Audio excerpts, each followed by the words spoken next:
The devil inside. I believe my mother is possessed. Your daughter is against God's will. Sorry about that. I just watched the Steelers game end, and yeah.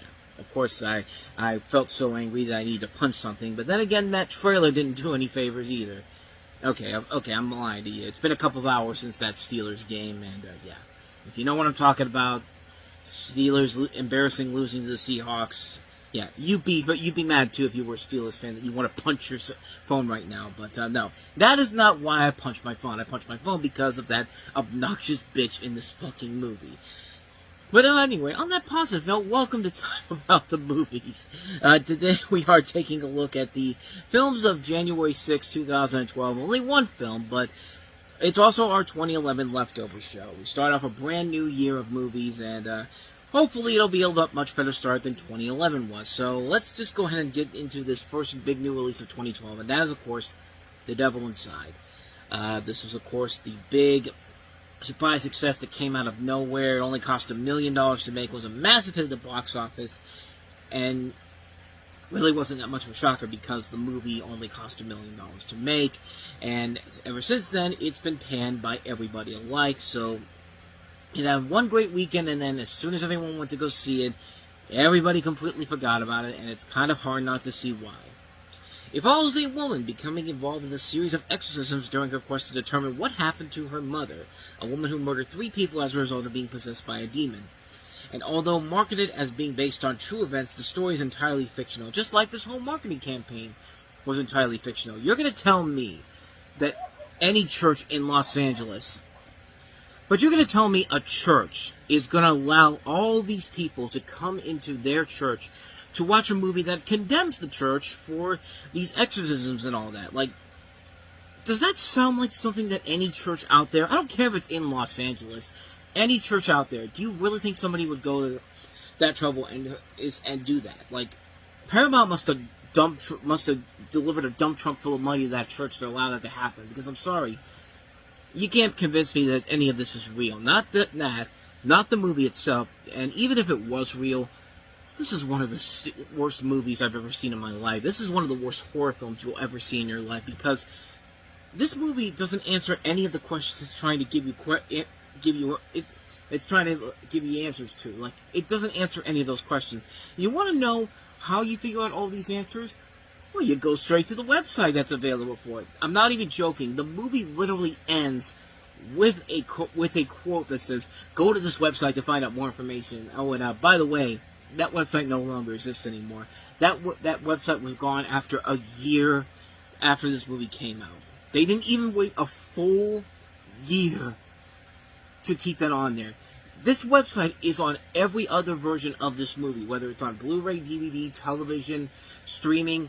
It's there. So not only are you telling people to go to this website that doesn't exist anymore, you're basically saying that this entire experience was a complete waste of your time, but thanks for your money. That's literally what this movie is. There's nothing about this movie that's terrifying. There's nothing about this movie that's interesting or engaging. Nothing about this movie makes any goddamn sense whatsoever. It's not scary. It's not thrilling. It's a complete waste of your time. It's insulting your intelligence. It's a bad movie. It's a really, really bad film. I don't think I need to say anything more about that. The Devil Inside. Just, if I could punch this again. In fact, I'm going to do just that. And I think I completely missed, but you get the point. But anyway, let's try to have some positivity here, because we have the leftovers for 2011, and there are some good stuff here, some stuff that's not so great, but we'll delve with that as we go along here. But let's start with a really good one here. First off, we have Happiness is a Warm Blanket, Charlie Brown.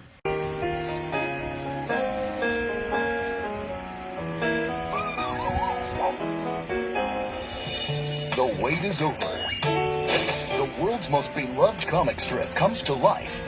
This is it. Give me back my blanket. No, this is the start you need to break the habit. In an all-new original Peanuts movie. You and that stupid blanket. Linus's friends think blankets are for babies. Linus, No future husband of mine is going to sit around holding a blanket. I'm not your future husband, and I don't really care if you like me or not. But sometimes growing up I need my blanket! I admit it! means standing up for what makes you happy. If I were you, I would be afraid of what the other kids would say about that blanket. Do you have anything in your pocket you can throw into the air? They don't say much. Happiness is a warm blanket, Charlie Brown. Look for it on Blu-ray and DVD. I don't need this blanket. I can throw it away anytime I want to. I love how this has all the little callbacks to not only some classic Peanuts comics, but also animation that most people didn't see until very late on. Like, there was a lot of Peanuts material from the original Boy Named Charlie Brown special from the 1960s that, if you ever saw whenever Charlie Brown Christmas was first airing on ABC, that's when they started showing that. But a lot of people didn't even know that stuff even existed, and didn't even know it until we got to this here, because it was referenced in this. This is the first major Peanuts special produced by Warner Brothers, who had had the rights to the Peanuts holiday specials for a number of years, and I think this actually might have been their only thing they ever did before they eventually bought the new Peanuts specials to Apple only. But in this, Linus is pushed to the limits when he learns that his grandmother is coming to visit and plans on ridding him of his childhood security blanket. As Grandma's arrival looms closer, the Peanuts gang tries to help Linus cope without his fuzzy clutch. Lucy is particularly eager to cure Linus's dependency using her own psychiatric techniques, and while Charlie Brown tries to help, he just doesn't have the heart to see Linus suffer. All the while, Snoopy is consistently agitating matters because he wants that blanket for himself, and in the end, insightful Linus points out that everyone has to have their own type of security blanket, and in life, a little security is a valuable thing. And it is fitting that this one, in particular, really is the best looking of the Peanuts specials overall, because it feels like the old school Peanuts specials that we've come to know and love. What I love about this one is that it's drawn in the same style pretty much as sort of the comics from the 1950s to the 60s. There's even nice little homages to the original comic strip. You got an animated version of the very first Peanuts comic strip where you have two kids sitting on like a stoop or something, and you see Charlie Brown coming by. It's just like, oh, look, there's Charlie Brown. Good old Charlie Brown. How I hate him. Like I like the little notches they have in there. Like, the special just works on a number of different levels. The animation overall is really good. It's not modern-day digital animation, but it has an authentic, old-fashioned style that you come to expect from these type of specials that would kind of be later adapted into the Apple specials. The voice work overall is really good, and the kid actors are nicely casted. They give a right amount of energy to the performances. There are a lot of nice laughs and a lot of good heartfelt moments. Even a lot of deep moments, too, like when, you know, the great thing about Linus is that he's the voice of reason, but even he is somebody that can be pushed too far. We saw that in the Why Charlie Brown Why special, where he's trying to help the kid with cancer, from getting bullied, and you get what he's trying to come by. He's trying to tell this guy, hey, she's got cancer, you idiot, like basically that. But in this, I just love the fact that everyone's trying to force Linus to get rid of this blanket, and he basically calls everybody out on their bullshit, like everything that they do in life, and it's just such a great moment at the end, and you can tell just by watching this, the people who are making this clearly love the old school Peanuts specials and wanted to create a modern masterpiece for this generation, and I think that's definitely something for the modern generation to really appreciate it. It's a great classic Peanuts special. It's a very well done animated special, and gives you kind of a nice precursor to what the Apple specials will be like. I've only seen a couple of them. They're actually really good. If you haven't seen those ones, definitely check those out. But this is definitely a really, really good special to check out. Happiness is a Warm Blanket, Charlie Brown. So before we head back to the Warner Brothers direct-to-DVD titles, which you got a ton of them on this one, let's head back to one of the most boring movies of 2009, which was Woman in Trouble. That was pretty bad, but surely the sequel, Electrolux, can be better, right? Hey, I'm Bert Rodriguez, sex blocker. One performer stands taller than the rest. Electrolux. Am I interrupting something? Yeah, all the acclaim. The high-profile affair with late rock star Nick Chappell. But Electrolux's sudden retirement from the adult film industry defined the end of an era. I heard you quit the biz. I'm pregnant. Oh my god. I'm so thrilled. Is it yours? You're teaching at a commune? I teach at a community center. Chapter 2, How to Seduce Just About Anything That Moves. Group leader Stacy taught me to share. It happened again. I got so bored by watching the first Woman in Trouble movie that I thought maybe the sequel would be better, but no. This one is just as boring, if not even more so. Yeah, this is a straight-up sequel to the first movie, and it feels like it because it literally feels like the same goddamn movie. You have Carla Gugino back as pregnant porn star Electrolux trying to make a living teaching sex classes to housewives, but her life is thrown into disarray when a flight attendant with ties to Electra's past approaches her for a favor. Chaos ensues as fiancés, private investigators, a twin sister, and even the Virgin Mary force her to face up to an unexpected series of decisions and revelations in her life. Do you really care at this point? I mean, I try to watch these movies and give them all the effort I can to do so.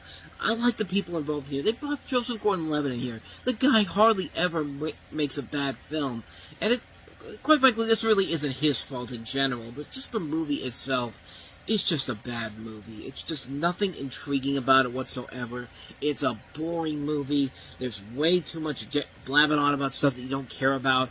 And that's the biggest problem with these movies, is that you don't really care about any of the characters and their situations. Like, there's a lot of bad things simply can be told about this character. I mean, a pregnant porn star who got out of the business to essentially go ahead and try to make a honest living, that can make for a really good movie. And sadly, it's just not there in this film. I'm just trying to figure out why these films are just so boring to watch. Like, every time I went into these movies, I was thinking, oh, this is going to be where it comes together. This is going to be where it comes together. And it never does that.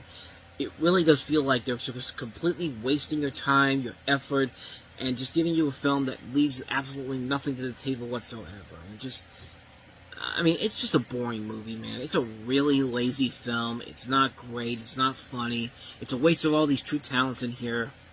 This movie sucks. This movie 100% sucks. So, all right, back to the Warner Brothers movies. We have a couple of DC titles here, starting off with All-Star Superman. Superman's Journal. Final entry. I'm dying.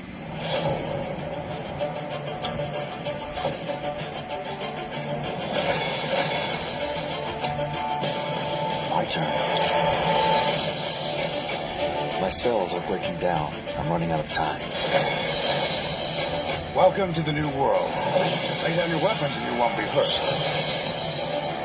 We only have one chance to save the world. My last adventure is about to begin. You know what happens when you take on Lex Luthor? If I die, you die first! Did you ever think that it would end like this?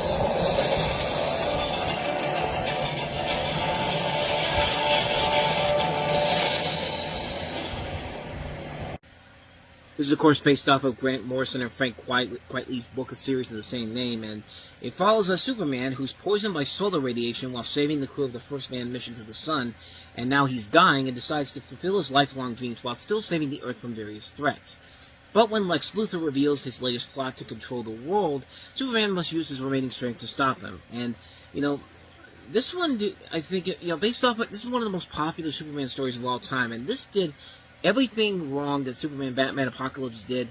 This one got it right and then some. This is a really enjoyable adaptation of one of the most beloved stories from Superman's legacy, and it really tries its best to capture a lot of the great moments from that story and brings it to life in a way that is done so very well, while also creating new elements not from the story that sometimes work and sometimes doesn't work. You got a great voice cast in here. James Denton as Superman's pretty good here. Christina Hendricks as Lois Lane. Anthony LaPaglia as Lex Luthor. That was good casting. Ed Asner as Perry White. I mean, how can you go wrong with that? I mean, the animation overall is really good. A lot of scenes are very reminiscent from the style of the comic book. The action sequences are nicely done. The general story is very good. There are some changes that I thought were kind of mediocre and not as great as they should be, but they take a lot of the greatness out of the film, but it's never to the point where I hated the film overall. I mean, it's a good movie overall. Not one of their better animated films, but it's certainly a lot better than Superman, Batman, Apocalypse was, because that one was just... Oh, that was a mess. And if you want a good Green Lantern movie that came out in 2011, why bother going to the movie theater when you can have a good Green Lantern movie at home to watch? Here's Emerald Knights.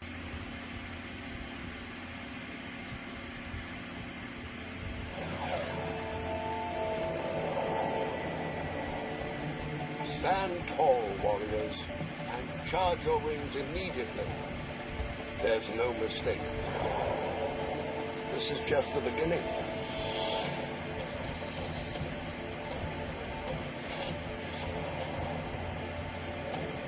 In brightest day, in blackest night, no evil shall escape my sight. Let those who worship evil's might beware my power, Green Lantern's light.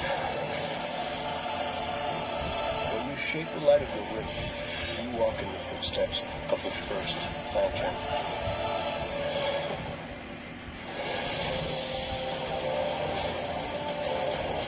You've got one chance, and one chance only. If he gets past Oa, he can annihilate any world, anywhere.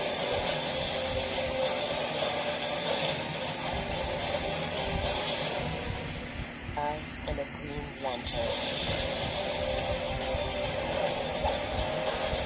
I believe in destiny. All of this, everything we do, is a part of that destiny.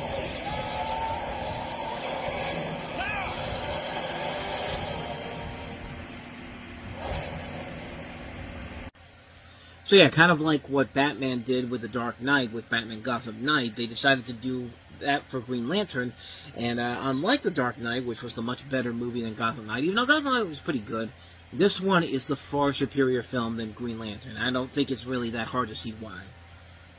The son of Green Lantern's homeworld, Oa, is becoming a gateway for Krona, an evil antimatter alien tyrant that once sought to destroy all life. As precaution, the Guardians of the Universe decide to evacuate Oa of all valuables, such as the central battery.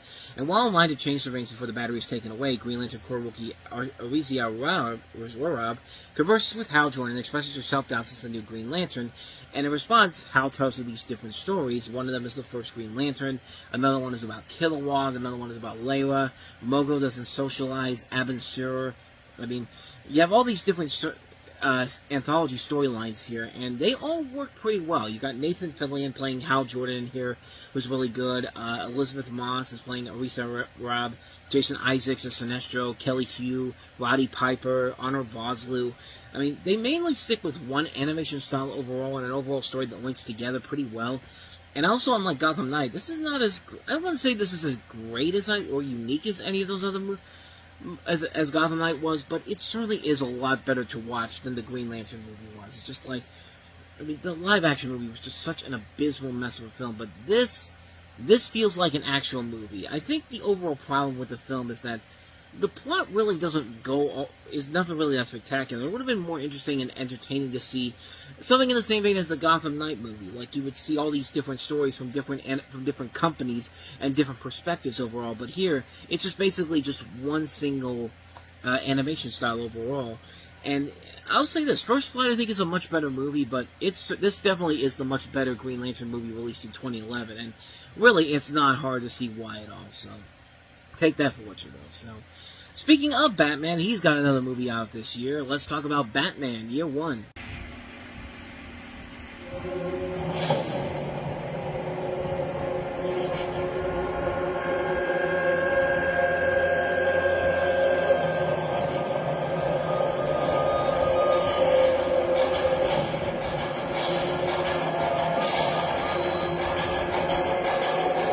He's here! Shoot him, son! 12 years. The ache is still fresh.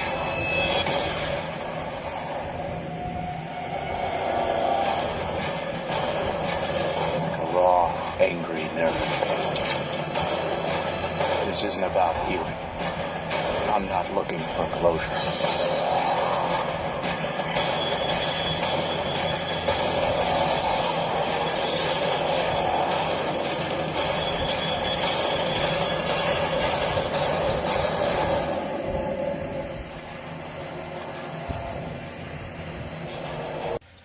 Ah, the days when Frank Miller had dignity and respect and wasn't seen as a sexist and racist bigot who lost his writing ability.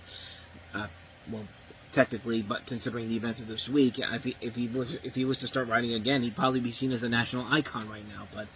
But I digress. Two men come to Gotham City. Bruce Wayne, voiced by Benjamin McKenzie, a.k.a. the future Jim Gordon in Fox's upcoming Gotham, after years abroad feeding his lifelong obsession for justice, and Jim Gordon, voiced by Bryan Cranston, after being too honest of a cop for the wrong people elsewhere. After learning painful lessons about the city's corruptions on its streets and police departments respectively, the pair learn how to fight back their own way. With that, Gotham's evildoers from top to bottom are terrorized by the mysterious Batman, and the equally heroic Gordon is assigned to catch him by comrades who both hate and fear him themselves. In the ensuing manhunt, they both find much in common as the seeds of an unexpected friendship are laid, with additional friends and rivals helping to start the legend. Also, the cast includes Elijah Dushku as Catwoman, John Polito as Commissioner Loeb, Alex Rocco as Carmine Falcone, Katie Sackhoff as Sarah Essen, Jeff Bennett as Alfie Pennyworth, Gray DeLisle as Vicky Vale, and Robert Atkin Downs, who would later be in Gotham as well, as Harvey Dent. It's a solidly entertaining movie, perfectly bringing Frank Miller's graphics to life in the best ways possible. The writer of this is Tab Murphy, who's written a lot of Disney stuff we've talked about, like Tarzan, perfectly reenacts a lot of the elements of the Year One storyline, and nearly copies Miller's work to a T in the best way possible. The animation overall is great, once again creating this very unique and stylistic world for Batman and the story to be told in. The voice casting is great overall. There's one downfall: it's a little bit short for its own good. It's only a 64-minute movie. And, you know, most of these animated movies are between like 75 to 90 minutes long, and this one is barely an hour long. So when the credits start, it's not even an hour into the movie. And it's kind of like, what was the point of that? Like, honestly, but I kind of would have liked a little bit more. But as it is, Batman Year One's a well-made effort overall. It's a very good film, perfectly capturing Frank Miller's words to the screen.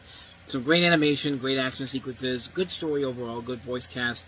If it had been longer, I think it would have been great. But as it is, pretty solid movie overall. Can't recommend enough. Batman Year One. The all-Regal original movie.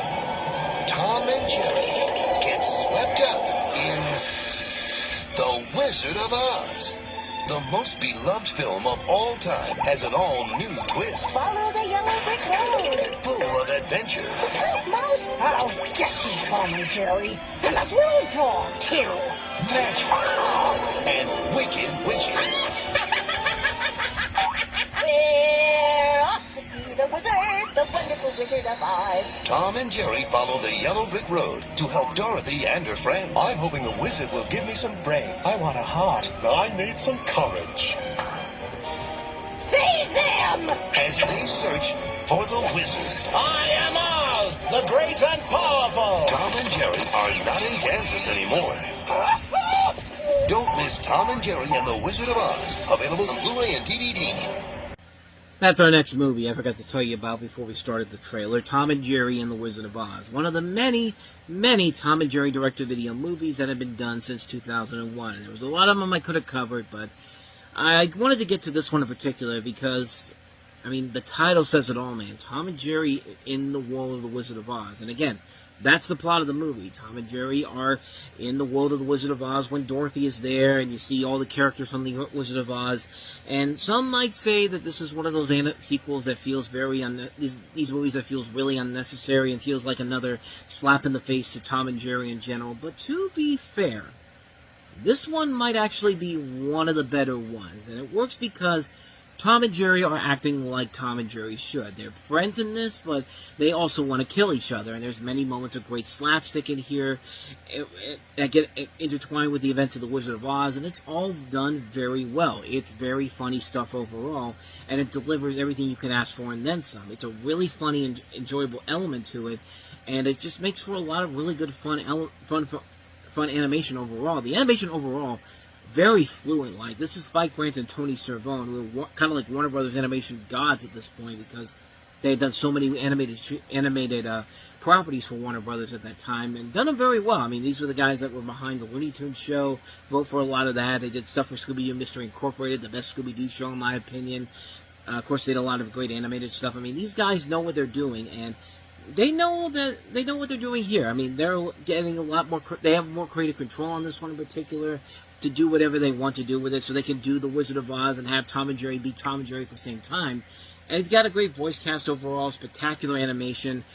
It's actually pretty good. It's actually one of the better Tom and Jerry direct-to-video movies, which really isn't saying a whole lot, but this definitely works a lot better than something like, say, the Willy Wonka one, which we'll eventually get to down the road, but I don't know, Tom and Jerry and the Wizard of Oz worked overall for what it was, so take that for what you will.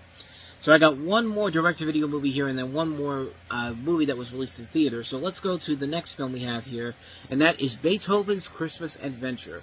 Because Christmas is going to the dogs. Hey, good looking. How you doing? It's Beethoven in an all-new movie. Join this hilarious cast, including Kyle Massey. Where's your Christmas spirit? And Tom Arnold as the voice of Beethoven. You're kidding me, right? I think I like it. Beethoven's Christmas Adventure. Oh, boy. Own it on DVD today. You heard it straight from the dog's mouth. Woohoo! Okay. I know what you're thinking, but just bear with me here, because trust me, this movie is not as bad as that trailer makes it out to be. For one thing, Beethoven does not move his mouth like that in the movie, and I'll just explain that in just a little bit here after I give you the plot here.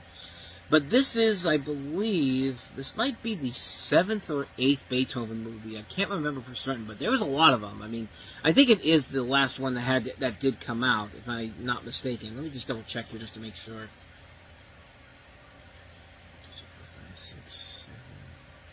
Oh, it's the 7th one. There were 8 movies, but this is actually the 7th one. There actually is one more that came out in 2014. I'm not going to cover that one, but there is one other. There was one. There are 8 Beethoven movies, but this is only the 7th one of those 8. So in this one, 'tis the season to celebrate with everyone's favorite Saint Bernard Beethoven in an all-new, heartwarming holiday adventure where the hilarious canine speaks for the first time. Excuse me, I believe the animated TV series had one of the Murray brothers doing it back in the 1990s, so, yeah, you're wrong on that front there, buddy. But when Henry the Elf, played by Kyle Massey from That's So Raven, which should tell you everything you need to know about the star power in this one, it's him and Tom Arnold at the front of this, but he flees the North Pole with Santa's sleigh and his magical bag of toys and crash lands the precious cargo in a suburban neighborhood tree.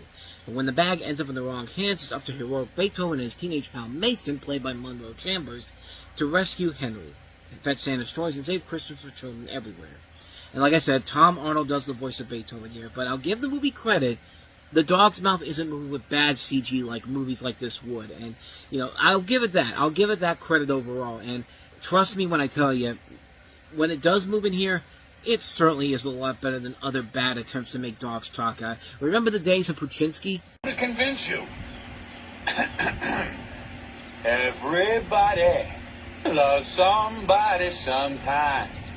Everybody falls in love somehow. Chinsky. No, I bet my audience doesn't know that, because most people weren't even alive when that came out. But that came out way back in the 1990s. That is a real thing that they did. That was a pilot for a TV series, and that was back in the day when, you know, when TV networks needed filler time in the summer. So they said, put these old pilots on TV. We'll see what happens. Maybe one of them will become a success. And needless to say, Puchinsky was not one of those successes. But I digress. But I'll give it this, though. Like, they show that Beethoven gets, like, some magic candy from the elf so he can talk, but it's not done with the bad CG like that trailer's making it out to be. But I'll give it this. It's stupid, but at least it's an explanation of what the hell's going on in here. And I should also mention that this takes place after the previous Beethoven movie where he became a Hollywood star after becoming a stray. And so they basically retcon the story to the point where the Newton family doesn't even exist anymore, and now everybody's just like, oh, hey, it's Beethoven, the movie star. Like, now, as far as the movie itself goes, it's pretty harmless overall. It doesn't insult the intelligence of its audiences like the Air Bud sequels do, and they do keep it in the spirit of the original Beethoven movies, the ones I grew up with as a kid. And it's strictly something for the kids and for the people who want to see more of this character overall. I mean, who doesn't love a St. Bernard dog? I wanted one when I was a kid growing up, and unfortunately that never came to be, but anyone who's not completely familiar with the character himself would more than likely not enjoy this one, but for what it is, it's perfectly fine for what it is. You need something to show them for the holiday season that doesn't feel like it's insulting their intelligence. This will do just fine overall, so take that for what you will. So with all that said, let's go ahead and move on to the last movie I have here. Mickey Rourke, Megan Fox, and Bill Murray starring in Passion Play.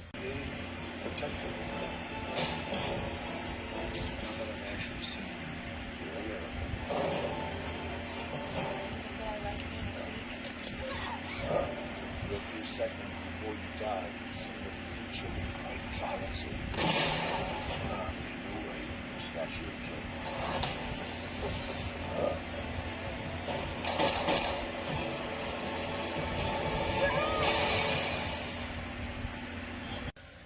Such a bizarre movie, man. But it's a very intriguing film for a number of different reasons. For one, it's the first film released by Annapurna Pictures, who would later go on to produce the Oscar contenders like Zero Dark 30, and they would also do a ton of other different movies in general. But in Reno, the former successful trumpet player Nate Poole, played by Mickey Rourke, has a one-night stand with the wife of a powerful and ruthless hat mobster, Happy Shannon, played by Bill Murray, and one of his gangsters abduct Nate to kill him in the desert. Out of the blue, Nate is saved by Indians as he walks through the desert until he reaches a slideshow owned by Sam Adamo. Nate asks if Sam has a telephone to make a phone call to his friend Harriet, but he sees a beautiful woman with wings called Lily Lester, played by Megan Fox, and he asks her to drink to her. Then he invites Lily to move with him to Reno. However, Sam kidnaps Nate to kill him with a snake, but Lily rescues Nate with a truck, and they head to Reno. Nate plots a scheme to raise more money, offering Lily to Happy. Along with their journey back to Reno, Nate falls in love with her and he decides to call out the engagement and to call out the agreement with Happy. But the criminals find Nate's hideout and abduct Lily and keep the angel with him. Nevertheless, Nate is decided to rescue Lily from Happy's fortress. Whoever wrote this did a pretty bad job with the writing here. It's someone who wrote it from Rio, so I don't know if that's the way they say it there, but it just, yeah, that's a weird paragraph overall in that case. But as far as this movie goes, it's not that great of a movie. I mean, yeah, it's cool to see, Megan Fox as this angel with wings. I mean, this is back when she looked incredibly sexy, which she still is now, but that still doesn't make this movie anything that great either. And with the cast that includes people like Mickey Rourke and Megan Fox and Bill Murray and Kelly Lynch and Rhys Ifans, you expect a little bit more from that. This movie is directed by Mitch Glazer, who before this actually has written some stuff that Bill Murray has been associated with. Mr. Mike's Mondo Video.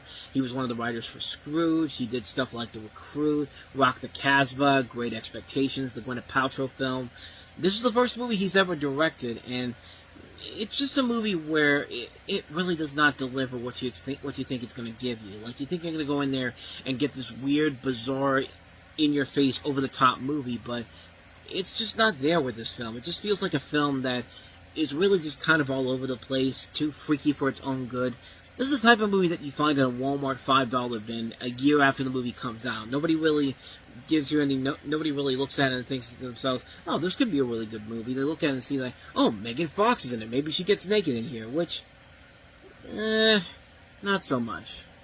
I mean, granted, you do get a couple of side boob shots, but that's about it. But you're not paying $15 to see Megan Fox's side boobs. And really, if you're that desperate to see nudity from this movie, that's why the internet is out there. Celebrity Movie Archive. There you go. That's the place you go to find that type of stuff. But as far as the movie itself goes, yeah, it's pretty forgettable overall. And overall, not a movie that you want to go out and see. Even if you're the biggest Megan Fox fan ever, you're not going to get your money's worth with it. No siree.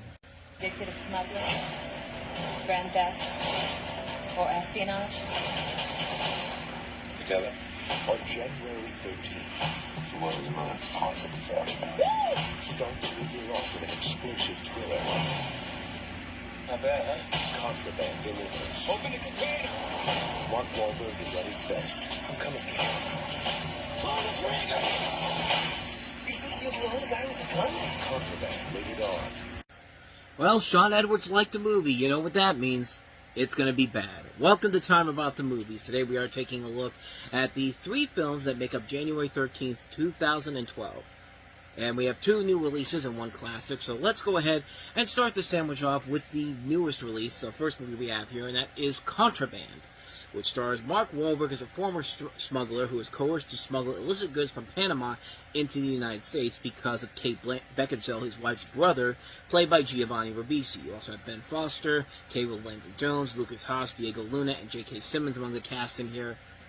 Great cast overall, but yeah, this is not a good movie. This is a film that I remember seeing when it came out in theaters years ago, and I was not a fan of it. I really thought, and I don't know why, I think I was one of the only people out there that wasn't, I wouldn't say that, because the movie didn't get the best reviews overall, but it still didn't do good. It still didn't do good with the reviews overall, but it did good box office overall. It was actually, I think, one of Universal's big hits that they had, because they were on a streak of really bad movies, really bad flops between 2009 and 2011. I think up until Fast 5 came out, when the tide began to turn for them a little bit. But yeah, this movie just doesn't work for me. And the biggest problem with it is that it's just another generic action movie with Mark Wahlberg in it. He's playing kind of a boring action hero, fending off a pretty lazy villain, with the villain being his brother-in-law. I mean, his wife even tells him in the movie, "Don't trust him. Don't trust my brother-in-law. Do not follow this guy no matter what you do." Like, she literally says that in the movie, and yet he's stupid enough to go along with it. It's just like, "Oh, thanks for doing that. By the way, I'm going to kidnap your wife for you." But it's just like, why? Like, why are we doing any of this? It's not even anything intriguing about this thriller at all. Nothing about this is interesting at all. You have every idea of how this is going to turn out. The film just isn't that good. It's just a bad movie, man. It's just not even a bad movie. It's just a boring movie.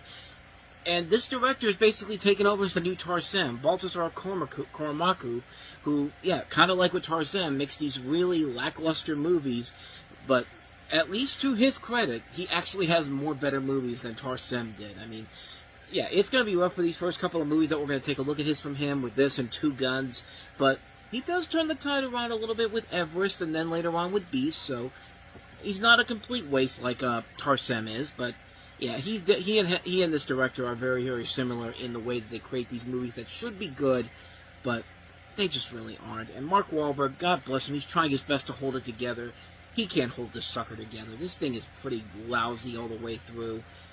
It just isn't a good movie, so that's Contraband for you. So let's go ahead and move on to, hey, we got through the worst movie of this entire week overall. Things are going to get better from here, especially with our next movie, and that is Beauty and the Beast in 3D.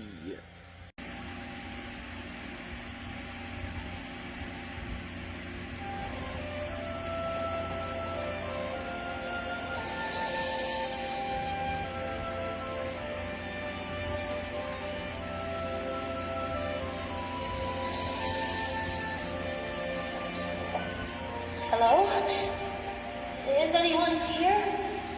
Hello?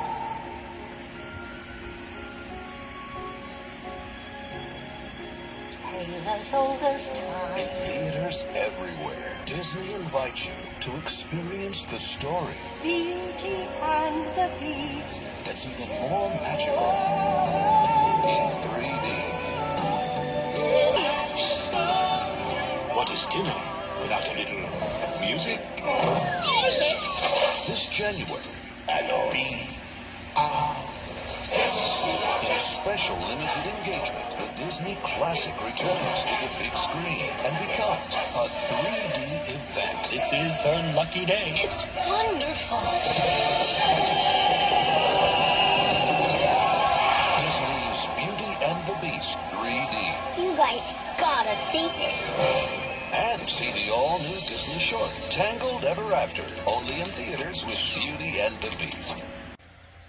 Really, there's not much more I can add to this and hasn't already been said. I mean, like I said, basically this is pretty much the same Beauty and the Beast that you saw back in the 1990s. We've already talked about the original release, we talked about the IMAX release, and now we have the 3D release because, hey, The Lion King was such a big success, and so Disney is going to go ahead and open up the library and bring out some of their classic movies and put them in 3D, and at least with The Lion King, I get why it's being put out in 3D. It is a big epic from Disney, but this was kind of pushing their luck up a little bit here. I mean, it's cool to go. I thought it was cool just to see this movie on the big screen. I mean, this is my first time seeing it on the big screen. I've seen it on TV and video so much during the course of my life, and you know, a chance to see this on the big screen. Yeah, I'm gonna go ahead and take a chance and go see it on there. And it was cool to see it on the big screen overall. And you know, not much more to really add to it. I'll say this though, it is the original version. It isn't the 2002 version, the 3D, you know, the one where they add in the bonus song "Human Again." No, this is the original version of Beauty and the Beast, the original one you saw in theaters, remastered in 3D. Which, to be fair, the 3D overall was nothing special. But hey, any chance to see this movie on the big screen is already a plus on my part.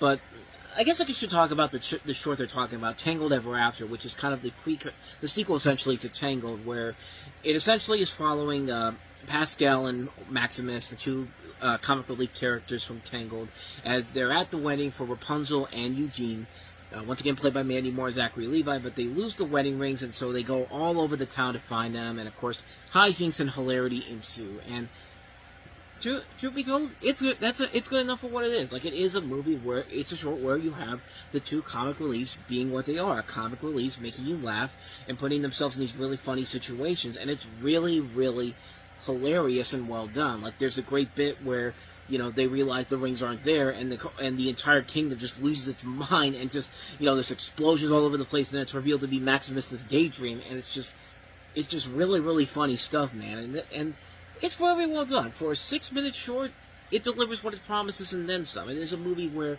it's a short where it works very well. I mean, if you wanted to see it's a continuation of the Tangled storyline, there you go. It's right here. And hey, it's a nice little precursor to the Tangled TV series that would come up on Disney Channel a couple years later, which was actually pretty good. Rapunzel's Tangled Adventure. If you haven't seen that, definitely check it out. It's definitely worth a watch. But, yeah. Not much more to really add to this one, but yeah, Tangled Ever After was pretty good, and seeing it with Beauty and the Beast on the big screen, what more could you ask for, man? A classic movie. Hey, never got to see it on the big screen the first time. There was your chance to see it. So yeah. With all that said, let's go ahead and move on to the one good new original movie that came out this weekend, and that was the Queen Latifah and Dolly Parton in Joyful Noise. I want to join the choir, man. I just want to be near my little girl. Don't deny him just because he's my grandson. They couldn't be more different. Infallible, unlovable. Quit it with those nails, Edward Scissorhands. But on January 13th, Our town needs to win. they will come together to help a small-town choir find its voice. We are going to go out there and win this thing. Joyful Noise, rated PG-13, starts January 13th. I mean, you got Dolly Parton and Queen Latifah, two musical icons of a different generation, and they're in this movie. Yeah, it's a very standard storyline overall. I mean, it's nothing we haven't seen done before. Two strong-minded women, played by Parton and Latifah, are forced to cooperate with budget cuts threatening to shut them down amid a small-town choir. And essentially, they're going out to win this competition, with Keke Palmer being the daughter of Queen Latifah's character, and Jeremy Jordan being the son of Dolly Parton's character. Again, a story we've kind of seen done to death before on numerous occasions, but what makes it work is that everyone is committed to the performances, and the performances and the songs are really good in here. It's directed by Todd Graff, who did Band Slam a couple years ago, which was a very underrated film with Vanessa Hudgens and Ali Mashaka in it. Didn't get the proper attention back then, but this one definitely got a little bit better respect overall. You have a lot of really good talent involved in this, not only Queen Latifah, Dolly Parton, Keke Palmer, but Courtney B. Vance, Chris Christopherson. And like I said, the music overall is really good. You got two really legendary music icons of their generations, Dolly Parton and Queen Latifah, together in a movie. And it's fun to watch. It's a movie where it's very well done. The acting is really carrying it. The music is really good. Yeah, it's a storyline we've kind of seen done before over and over again, but as it is, I kind of enjoy it. It's a new world. Lycans are no longer our only enemy. Humans have entered our war. This January, This day was bound to come. enter a new world. Something else escaped. She's more powerful than any of us. The humans will hunt her down at any expense with no rules. She is the key to winning this war. King Beckinsale. Underworld Awakening in IMAX 3D, rated R. And welcome to Time About the Movies. Today we are taking a look at the three films that make up January 20th, 2012 slate of films. And the first one that we have here is the biggest new release, is Underworld Awakening. Mankind discovers the existence of the vampire and lichen species and begins a war to annihilate the races. When Selena meets with Michael, played by, I think it's, Michael Ealy. I thought it was somebody else, but Michael Ealy plays him. They're hit by a grenade. 12 years later, Selena awakens and meets the vampire David. She learns that she has been the subject of scientist Dr. Jacob Lane, and the vampire and lichen species have been practically eradicated from Earth. Now Selena and David must protect a 12-year-old girl against the lichens who intend to use her. So yeah, it's a movie that takes the series and basically makes it a fish-out-of-water story in general. And you know, I've never been a fan of the Underworld series in general, but I like it more than I do the Resident Evil films. With the Resident Evil films, you really do get the sense that you watch these movies and you feel like there's just nothing there. It's the same movie over and over and over again, and except the fact that you have Mila Jovovich, who's my least favorite actress out there. Yeah, I don't like her as an actress at all. Again, probably a nice person in real life, but she sucks as an action heroine. Kate Beckinsale, though, at least is doing more action in these movies and makes her, and she is a pretty good action heroine in these movies, even if the movies themselves are not that great. This one, I would say, maybe is probably my favorite one of the series, if you even want to call it my favorite. It's just kind of like, it's just fine for what it is. It's nothing too amazing, nothing too spectacular, but what it gives you is, it is something that is very much a different movie compared to the original two films that came before it, and the prequel. It's just kind of like, it's just, I mean, I really don't have much more to say about it per se. I mean, like I said, I've never been a fan of these movies, but I'll give it this: it's definitely a lot better than the Resident Evil movies. Plus, J. Michael Straczynski is one of the screenwriters for this, so at least there's some credible writers on here. But and also, it's better than the next action movie that Kate Beckinsale will be in, where her husband basically does the same thing to her, what Paul W.S. Anderson does with Mila Jovovich in the Resident Evil movies. But we'll save that for whenever Total Recall comes out. So. But yeah, Underworld Awakening, mixed review, but it is my favorite one of the series. Take that for what you will. So with that said, let's go ahead and move on to the next movie we have here, and that is the George Lucas-produced Red Tails. Prepare for the wrath of the Regal. Let's give those newspapers something to write about.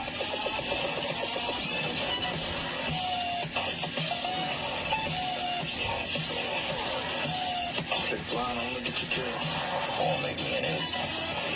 Right like that. On the last plane, to the last bullet, to the last man, we fight. Red Tails, January 20th, rated PG-13. Yeah, you can kind of see why this movie did not perform as well as they should have. But this was notable because this was a George Lucas-produced movie. It was his first real film that he had produced outside of the Indiana Jones and Star Wars movies for a long period of time. And it was actually the last Lucasfilm movie released before eventually being purchased by Walt Disney about 9 months later. And it's also notable for being Cuba Gooding Jr.'s first theatrically released film since Daddy Day Camp, which, I mean, it's better, but not saying a whole lot there. It is about the Tuskegee Airmen, a group of African-American United States Army Air Force servicemen during World War II. The characters in the film are fictional, although they're based on real individuals. And you'll have Terrence Howard also in here, along with Neo and Elijah Kelly, David Oyelowo from Selma, Nate Parker. Bryan Cranston's also in the movie as well, Gerald McRaney, Daniel Arula from NCIS.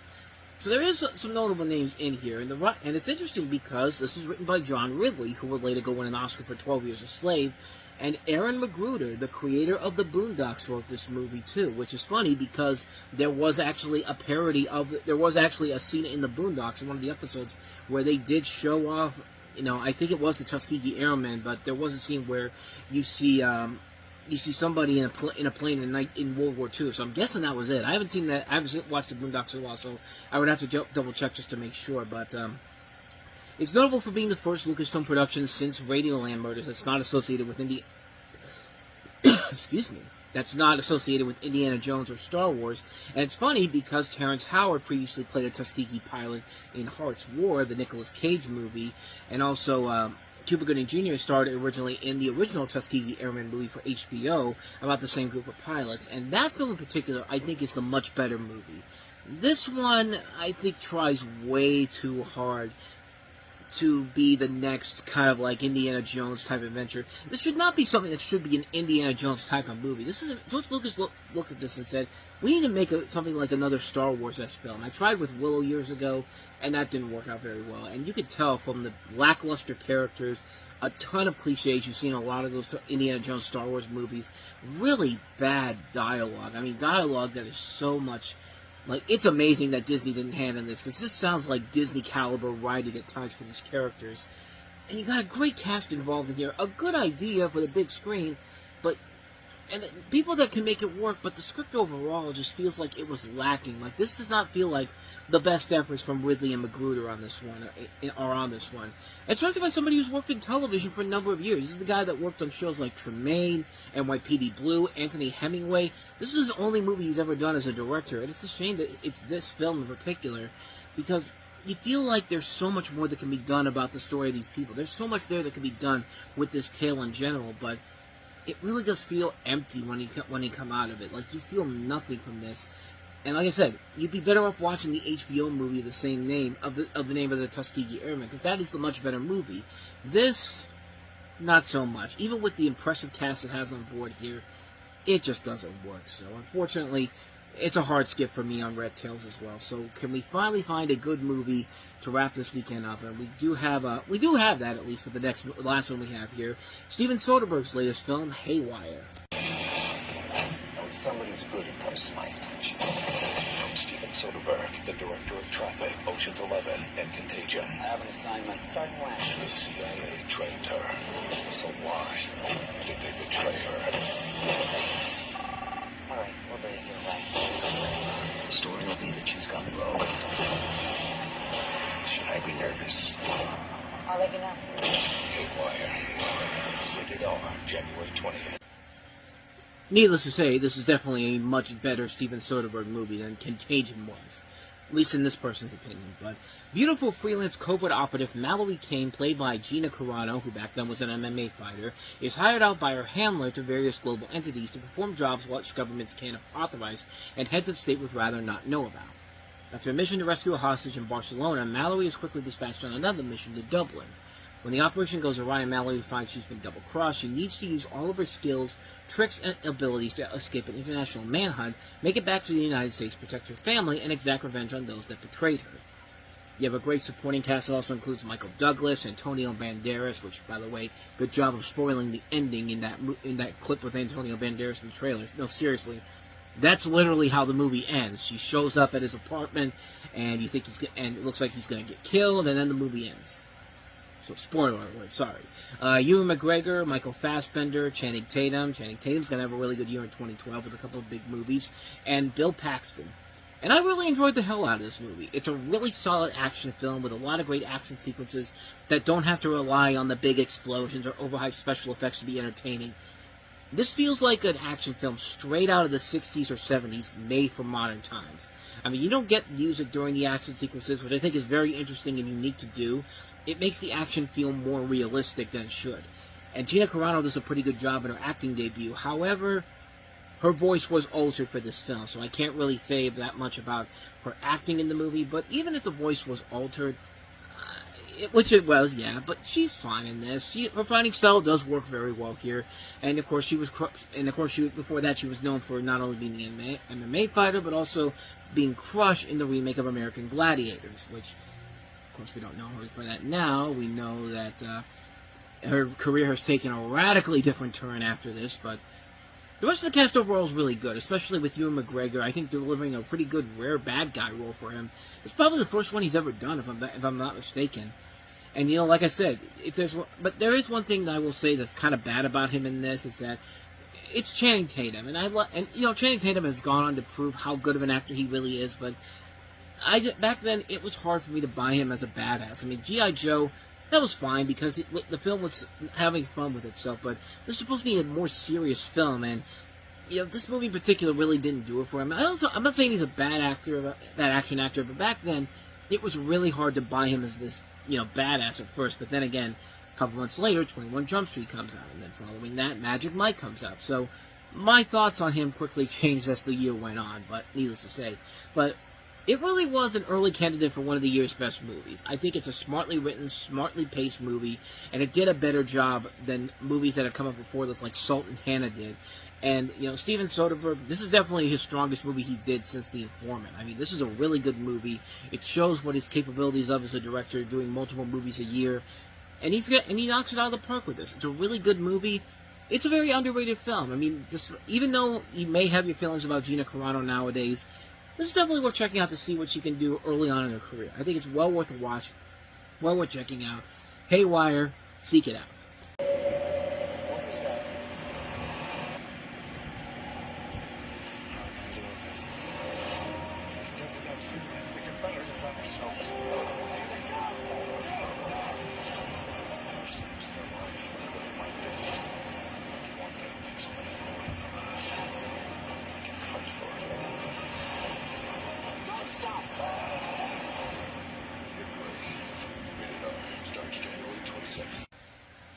What more could you ask for, man? Welcome to Time About the Movies. Today we are taking a look at the 4 films that make up January 27th, 2012, and we're starting off with, of course, the biggest new release, that was The Grey.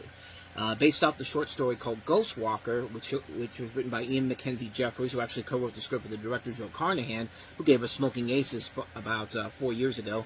It follows a number of oilmen stranded in Alaska after a plane crash who must survive a pack of Canadian grey wolves stalking them during the mercilessly cold weather. And of course, Liam Neeson's at the forefront, and it's Liam Neeson doing what Liam Neeson does best. This is not the Liam Neeson. This is not the Liam Neeson that was in between, the Taken movies and The Naked Gun, where he was just making these really lackluster movies that really were devoid of his true talents overall. But no, this is right in the middle of him just coming off of Taken. I think this might have actually been his first big. Actually, no, I take that back. Unknown came out after Taken did, so. This is definitely a lot better than that movie, no question about it. And Joe Carnahan, I've always liked him as a director. This is another really good movie of his. I mean, it's a movie that just fits right up my alley. It's a slick action movie. It's Liam Neeson kicking ass. It's set in the snow. I've talked about how much I love movies set in the snow time, especially when this is coming out in January. Just good times on that front. And he's beating the crap out of wolves in this movie. He's killing wolves in this film. Like, that's awesome. This movie is just so friggin' awesome on every single level. I mean, it's a movie that doesn't ask you to be anything that deep, even though there are a lot of good elements where there is surprisingly a lot of deep meaning in this. This is a movie that doesn't need that per se. It just needs to be a movie that is just action-packed fun. And yeah, it's a movie that is very thought-provoking, too. It's a film that is surprisingly more in-depth than you would ever give it credit for, and it works because Liam Neeson is 100% game for this. I mean, he knocks it out of the park. He's got a great supporting cast to work around with here. Frank Grillo, Dermot Mulroney, James Badge Dale, and a good director that knows how to direct action like this. That's very slick, very cool-looking. It fits right up his alley overall. It's a really solid film, a really engaging action film. One I can't recommend enough. The Grey. Top-notch stuff. Top-notch stuff. Now let's get to the crap. Katherine Heigl is back with another comedy, and that is One for the Money. Lowlights to lingerie for 3 years in Newark. You're good to go. Oh, man. We got this good cop, bad cop thing going, except with Hooker. Oh, God. She wants to be a badass recovery agent. I like his better. But never. Closely. Oh, smart. Wait, not. It's in my car. Oh, my God. Is that guy naked? Rysher is good for the boys. Based on the wildly popular novel. Oh, come on. You know what? Let's keep the wheels. No. And taking the towel. One for the month. Rated PG-13. Catch it January 27th. Or don't. Please, for the love of God, don't. This is based off of the series of books by Jen Ivanovich, who wrote these books about Stephanie Plum. And if you've ever read those books, this movie is definitely not that in any way, shape, or form.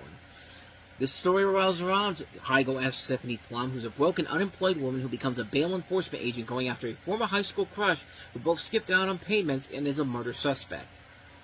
She's basically taken the Adam Sandler approach to making movies, taking something that is completely not what she thinks this is, and completely making it into one of her stupid comedies. I mean, this isn't as bad as something like The Ugly Truth or what was another bad one? Killers. Like, this isn't that bad, but it's pretty bad. And you've got a cast overall that also includes Jason O'Mara, Debbie Reynolds, John Leguizamo, Sherry Shepard. This feels like a television pilot for this feels like a precursor to the show High Potential, which was just on which is now on TV right now. But even High Potential is much better than this. Much better than this. This, however, is just... This is nothing like the books that this is based off of at all. This film is just so... It's a Katherine Heigl vehicle that she just basically took and just destroyed any of the goodwill that came from those books overall and just gave us this piece of garbage. I mean, this is a terrible, terrible movie. This director is not a bad director. I mean, The Last Song was not that bad of a movie. It was not great, but it was circles around this movie. It was circles around this piece of garbage. And, this is the last thing you see Debbie Reynolds in before she died 4 years later. So, what a way to go out in your career, Debbie. Just wow. But, this movie sucks. This movie is just awful on so many levels. This is the type of movie that lands as perfect for January because you know good and goddamn well that nobody's going to remember this movie by the end of the year. And now the surprise, people don't remember this movie not too long after it came out. The wildly popular novel. Get the fuck out of here with that. It's like, I hate that advertising. I hate it when advertisers do that with their movies, but let's try to turn the tide a little bit here with a movie that has potential to it. Man on the Ledge. And everything changes. He has nothing left to lose. How far would you go to take down a man that stole everything from you? The diamond never left his hand. He set me up. Yeah. We're in. Now, he has one last chance. Today, I'm putting it all on the line to prove his innocence. Nick, we got a problem here. Time is running out with the man on the ledge. Take him. The Man on a Ledge, rated PG-13, January 27. I say there's potential because there is a lot of potential with this movie. There's a good idea involved in this film. You have Sam Worthington playing a man who's using an alias staging a suicide attempt and asks to speak to a specific police negotiator played by Elizabeth Banks. He is himself a disgraced police officer who was convicted of a diamond theft and seeks a way to clear his name. His associates try to prove that the diamond was never stolen and that the theft was part of an insurance fraud scam by the diamond's owner, played by Ed Harris. The other cast also includes Jamie Bell, Edward Burns, Anthony Mackie, Genesis Rodriguez. There's a lot of potential here for a good movie. The premise overall is pretty ingenious. There's a really fun idea overall in here. And for the first half of the movie, you feel like it's going in that direction. It's just like, okay, I can ride along with this, but you know what happens with a movie like this. When the first half seems so good, there's no way they could possibly ruin it with the second half, and then second half comes and it just comes across like, okay, now you have completely gone too far with this. The ending of this movie is so fucking stupid. It is one of the most stupidest things I've ever seen in a movie like this, and it just completely takes away everything that this movie was going to have going towards it, and just, like, what were you thinking with this ending? Like, this is one of the stupidest endings for a movie like this that I have ever seen. People are trying in this movie. There's a lot of good talent in this film. Like, there's a lot of people in here that are really trying their best here. The effort is there. But sadly, the execution, the story, the way it ends just completely ruins it. And I think it's because you have people that weren't really well too familiar with this. You got an unknown director in Asger Leff, who I don't know too much about, and then you have a writer in Pablo Fenves, who had only written one other movie before this, which was the 1995 film The Affair, which was, I believe, not the movie I was thinking of. I thought there was a movie called The Affair with Brad Pitt, but no, this is definitely not that. This is a film with Courtney B. Vance. It was an HBO movie, but yeah. If you're going to get somebody who, I mean, this is also the guy, but I should say that this is also the guy that ghost wrote the book, If I Did It. The book about O.J. Simpson, saying that, no, I didn't kill my wife, but if I did, here's how I would have done it, which, yeah, like, stupid ass. Like, that's a stupid move right there to write that. But yeah, this is a guy that wrote that book. He's also ghostwritten a lot of other books about Bernie Mac, Janice Dickinson, David Foster. I mean, this guy's written a ton of stuff, and not really movie-related stuff too. And that's the problem here, because you have him put on this film, and the guy clearly is not meant for film writing. I mean, in the hands of a better writer, I feel like you could have had something here. Like, if you got Inside Man Spike Lee, like if you got him to do a movie that's like Inside Man, I feel like he could have made this movie a whole lot better than it was. But they got people who were pretty much relatively unfamiliar with how to make a decent script overall, and the film just kind of falters because of it. It starts off strong, but then the second half just comes along and completely destroys any of the goodwill it had towards it. A movie that had potential, just didn't finish the job. A mixed opinion, but mostly my thumb is down on this one. Like I'm doing talking about the movies right now. I'd give this a thumbs down. No, this is just not a good movie. So let's go ahead and move on to our last movie that we have here, and that is Glenn Close trying so desperately for that Academy Award, Albert Nobbs. She prefers roses. Lilies make her sneeze. The movie critics have fallen in love with Kind little man. has now been nominated for 3 Academy Awards and 2 Screen Actors Guild Awards, You're a woman. You won't tell me. including Best Actress Glenn Close and Best Supporting Actress Janet McTeer. I think you are the strangest man I've ever met. Albert Nobbs, rated R, starts Friday, January 27th. Like, what do we need to do to get you to stop making these movies, Glenn? You're a far better actress than these really bad movies, because at the beginning of the next decade, she would be involved in Hillbilly Elegy, which was not a good movie, and that also got an Oscar nomination for some stupid reason, but this is Albert Nobbs, and in 19th century Dublin, an eccentric man in the latter part of middle age works as a waiter in Morrison's hotel run by stingy, controlling Marge Baker. Albert works hard and saves his money so that one day he will be able to eke out a better life for himself by running his own business rather than working at the hotel. Beyond his work colleagues, he is all alone in the world. One day, Mrs. Baker hires a man named Hubert Page to paint one of the hotel rooms and forces him to share Albert's bed for the one night he is required to stay to complete the work, much to Albert's horror. Hubert discovers that Albert did not want to share a room with him, but rather than the issue being a problem, Hubert shows Albert that he can follow a slightly different life path than the one he envisioned for himself, one closer to the life that Hubert leads with his wife Kathleen, which includes getting married and having a wife to support him emotionally. Albert's choice of bride is his young, flirtatious co-worker Helen Dawes, who, unknown to Albert, is already in a sexual relationship with brusque, sly Joe Mackins, another co-worker recently arrived from Morrison's. As Albert, Helen, and Joe play their respective game of courtship, Albert must find that what seems to come natural to Hubert might be more difficult for him. So yeah, you can read in there and see a lot of things that are very, very part of the reasons why this movie is not that great. It's mostly because, quite simply and effectively, we've seen this movie done to death before so many times in the past. The movie where, the woman has to be the man or the man has to be the woman. Like, we've seen this done before over and over and over again. And it's just, I mean, I'll give the actors credit. They're trying their best. Glenn Close does a pretty good job in here. I can see why she got nominated for this. And if we're being honest, I think Janet McTeer overall is the far better actress in this movie, who's really putting it all into this.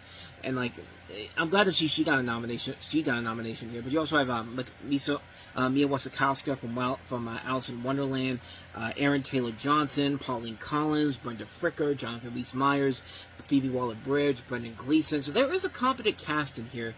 It's just the script. It's the stuff we've seen done to death before so many times. We've seen the story about somebody trying to be the opposite sex, and it's not worth it unless you have a really good hook to it. Tootsie had a good hook to it. Mrs. Doubtfire had a good hook to it. Yentl had a good hook to it. Excuse me, but this movie just doesn't have anything there. Sorry, I'm burping there for a second, but I digress. Like I said, there's nothing about this movie that makes it stand out except for the performances. And I think the performances overall are what saved the film barely, but I would never tell anybody, you gotta rush out and see this movie. I just kind of like, it's just there. There's nothing about it that makes it that spectacular except for the performances. But even then, it's definitely not worth it just for those alone. So yeah, a mixed opinion, but this one I'm leaning a little bit towards positively because of the performances by Close and McTeer. But other than that, that's all I can say about Albert Nobbs.